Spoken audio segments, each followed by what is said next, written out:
Alrighty then, welcome to this video. In this tutorial, we're going to talk about how to create a database in phpMyAdmin. I am Dave Kidd from SkillForge.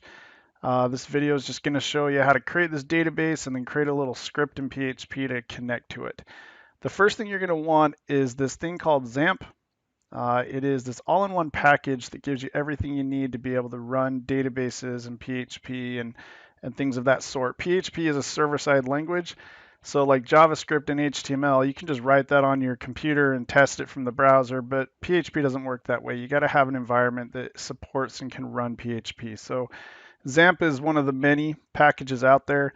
I like it a lot just because obviously it's free and it's cross-platform. It works for any of these different things that you would ever want it to work for, really. Mac, Windows, Linux, whatever you're running, it'll run. So you want to go to their website, apachefriends.org, and then download whatever one you're working with. And I'm not really going to show how to install it because it's pretty simple. Just download it, run it, keep all the default things, and just let it install everything. It's not too bad. Okay, so once it's done, you're going to have something like this. This is the XAMPP control panel. And you can see that I'm running Apache in MySQL. You got all these different buttons here. You can stop them if you want. But we need to have both of these running to be able to do what we want to do here. So make sure that you run both of those, Apache and MySQL. Okay, once that's running on your computer, XAMPP by default runs off of localhost. Now, when you type in localhost the first time, it's going to show some welcome screen. I got rid of that. But if you want to access that folder where everything in localhost is, you can come over here to Apache and go over to Explorer. Not Apache here, but at this Explorer button. And that's going to bring you into the XAMPP folder. And then your local folder where everything you want to run, where you want to put that is inside of this htdocs folder. So there was an index file in here that I just renamed to intro. So now I can kind of get a list of everything that's in my htdocs. Okay, but anyways, the main thing here that we care about is just make sure Apache and MySQL are running. Apache is the web server, MySQL is all the database stuff.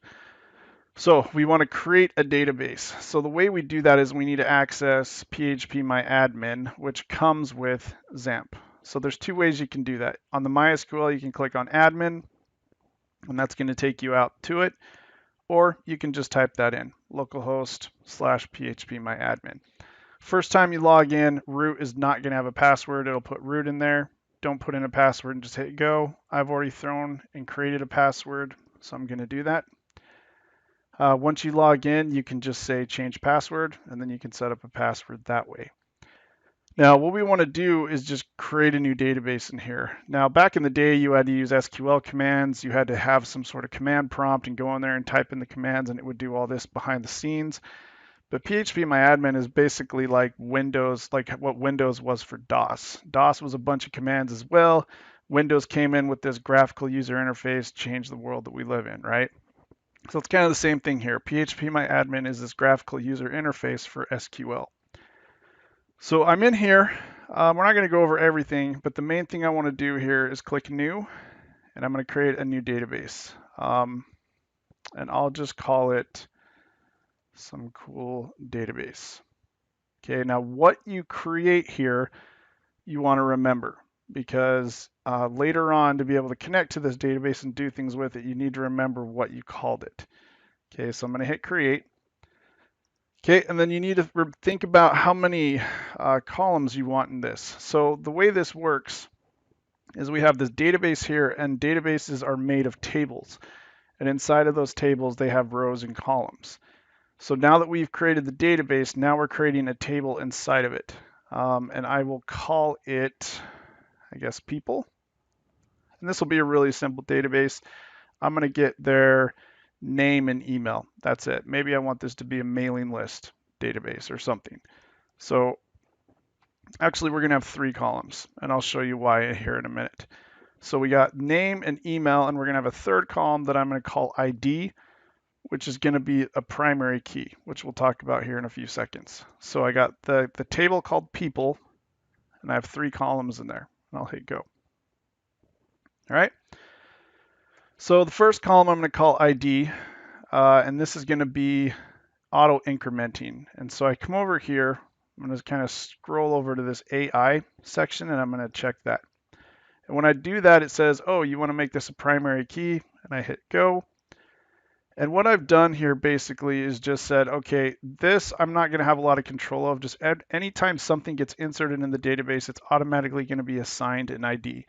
And that ID is going to be auto incrementing. And so the first one that goes in there will be 1, and then 2, and then 3, and then 4. And this would be what I would use to individually identify people in this database. No one will have an ID that's exactly the same.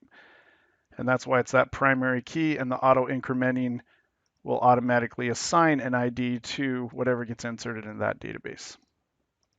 Okay, next thing I'm going to throw in here is a name, and that's going to be a varchar, so character. Basically just means I'm going to put in some characters. Okay, the next one I'm going to throw in is email. That's going to be a varchar as well. And then I just say how long I want these to be. Just for kicks and giggles, I'm going to throw in 100 on all of these. Okay. Don't think I'll ever have a name that's more than 100 characters. Same with the email, same with the ID, but oh well, just going to throw it in there. So I got the ID, got the name, I got the email. Okay, I got the type of value it's going to be. Okay, and then I have their links, and then I've made that one a primary key, the ID. So once I do that, I'm just going to scroll down here and hit save. Okay, down here, this is the console here. That will usually be down here. You can click on the console, and this will show you the SQL that it created to do what I just told it to. And I come up here, and now I can see I have this table with 3 columns, an ID column, a name column, an email column. This one's auto incrementing, and you can delete them if you want. You can change them if you want. Again, you don't have to know any of the SQL to do this. You just go in there and click and drag and do things, and it will do what you want. Okay, so now we're going to create a little script that will connect to this. Now, one other thing to be aware of is, so you have the root user. So if I come on here and I click on this database, and then I come over here to privileges, it'll show me all the users that have access to this. Now I created one for Santa because I did another little project a while ago. But we have this root. So the root user that you have right now should have access to this database. So whatever password you gave it when you changed the password, you're just going to use that. Okay. But if for some reason the root user isn't working, you can come in here to privileges, click on your database, go to privileges, and then just add a user account. And then what you do is just give it a username. The host, you're going to want to be localhost because your XAMPP, you're running it locally on your machine. And then you're going to just put in a password for that user. Okay, and then you'd come down here. I would just give them global privileges, just check everything, and then come down there and hit go. Okay, that's just if for some reason that root user can't have access to this database that you created. All right, so now we go to the XAMPP, go back to here, Explorer, and we're going to go inside of that htdocs folder. Okay, and I'm just going to create a new folder here, and I will call it, not a shortcut, I will go new and go folder. I'll just call it DBEX for database example. Okay, in there, I'm going to create a new file. I'll just do text document, and I'm going to call it db.php. Now, if you're on Windows, it's going to yell at you, hey, that's going to be kind of unstable. No, it's not. I'm just going to hit yes.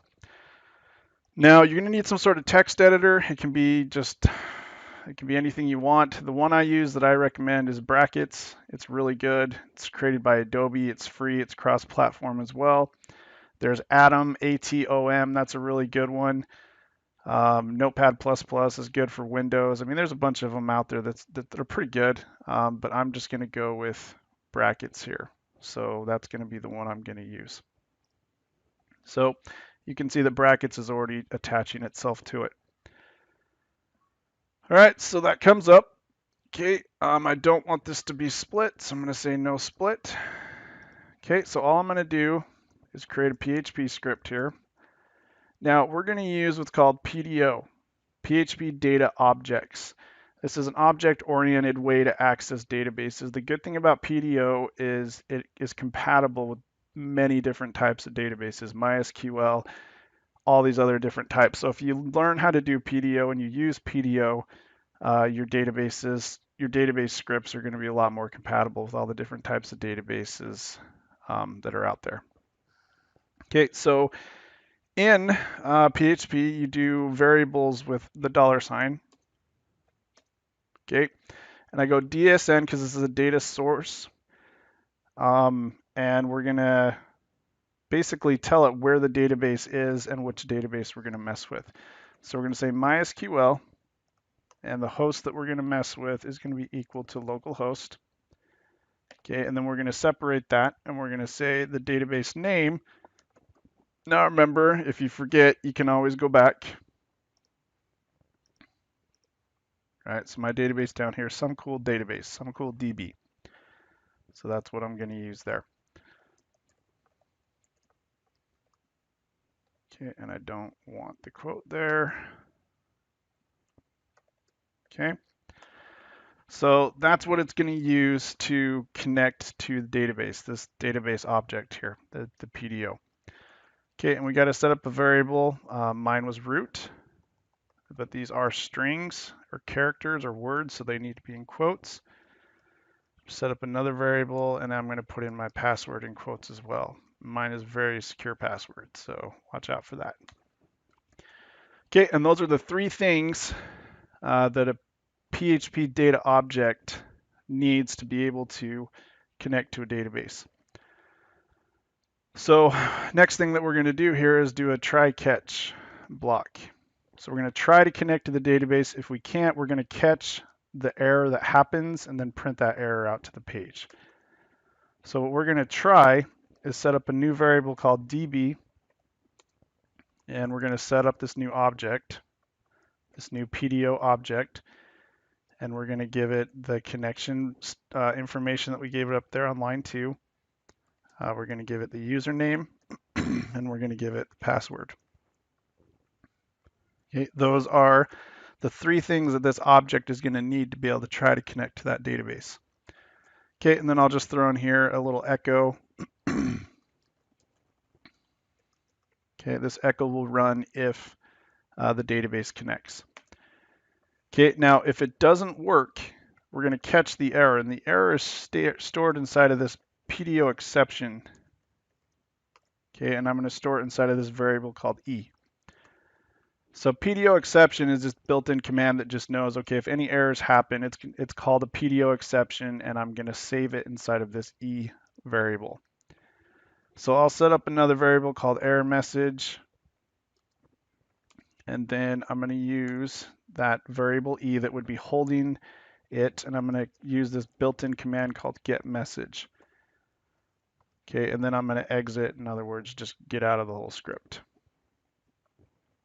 So this notation here, what this is doing is it's going inside of this object E, which holds the exception, and then this is what that means, is it's basically going inside of this object that holds the error, and then it's using this built-in command called get message, this built-in function or method. And so we would have to do, well, actually, we need to do this. We'd have to echo it out to the page as well. So it would go out there, get the error message, basically, store it inside of error message, and then we would echo it to the page. So if something goes wrong and it doesn't work, then it'll give us an error message. So it goes out here, tries to connect. If it does, it'll echo we've connected. If it doesn't, it'll create an error, and we go grab that error message inside of E, which is that PDO exception, stores it inside of error message, and then it echoes that out to the page, and then it exits the whole script.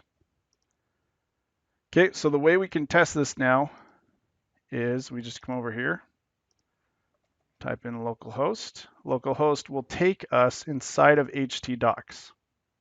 Okay, so now I want to go inside of my folder dbex. So dbex for database example. Okay, and then I'm going to run that file that I just created. So db.php. Okay, and there we go. You have connected. So it looks like it worked. Now, if I come over here and accidentally mess up the login, okay, now I'm starting to get some error. So this is the exception that got caught, and now I'm echoing it to the page. So access denied for user Rue at localhost using password. So that's the type of error that you would get if it wasn't working. All right, guys. So PDO is a good thing to know. Any questions? Feel free to always reach out to us, or you can take one of our courses. It's obviously the point of these videos is to let you guys know we exist and that we're here hopefully to help you with your training needs and help you learn this stuff so you can go back into your job and feel confident about things that you need to do. So thanks for watching this. Yeah, hope you guys have an awesome day. We'll see you later.